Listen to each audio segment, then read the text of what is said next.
So when we're making these decisions, okay, with our opportunity costs, seeing what we're giving up, what our next best options are, our trade-offs, all that stuff, um, we want to think about it logically, and we'll make a chart at times, okay? Especially when you're facing these big decisions in life, like where you're going to college, can you afford going to this school?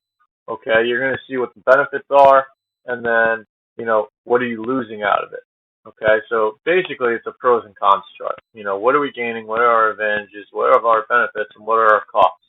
So what are we losing? You know, how much is this going to cost us? Is it worth it? Okay. So they call that basically thinking on margin. All right, thinking on margin is we're going to compare our opportunity costs and our benefits. Okay, so what are we gaining? What are we losing? Okay, so the fancy way of saying it is it's cost benefit analysis. It's just a simple pros and cons chart when we're making economic decisions. Okay, so we have to decide when does the cost outweigh the benefit. When the cost outweighs the benefit, all right, it's not a good decision any longer. Okay, so I might really want a product. I might really want this new pair of shoes. Okay, the benefit is I really like the new pair of shoes. What price does it get to where the cost outweighs the benefit? So these shoes aren't worth $80 to me. These shoes aren't worth $90 to me. Okay, the benefit isn't high enough. All right, so companies have to do this all the time. To be able to create project A or product A, they might have to spend $300 a product. Okay, so they have to decide. All right, when does it become too expensive to produce this product, or we can only produce 5 of these products instead of spending $10,000 on this product.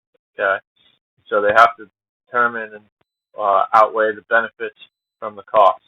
So we have to decide when is it not worth it anymore. All right, work can get counterproductive.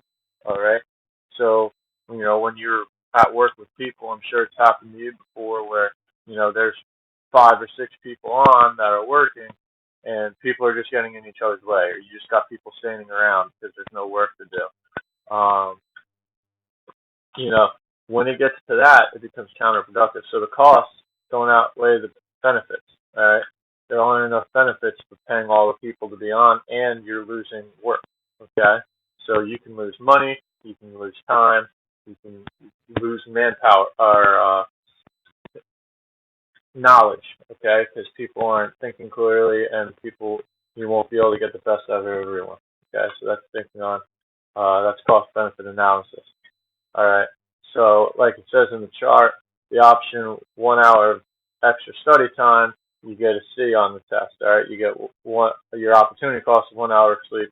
2 hours of extra study time, you get a B. Your opportunity cost is 2 hours of sleep. Okay, so on and so forth. Eventually, you'll get to like that 6, 7 hours of study time, and your benefit is only going to be is actually going to start to decrease. Okay, because your opportunity cost is a good night's sleep. So eventually, you end up getting to this part where the cost is actually, the extra work is actually counterproductive. Okay, so the opportunity cost is you'll actually start doing worse on your test because you're studying too long and you're losing sleep. Okay, so you also have to take that into account with cost benefit analysis. I like opportunity cost thinking that the margin applies not just to individuals, but to businesses and government. So, like we talked about before, how many people does a business want to hire? How do we want to allocate our resources?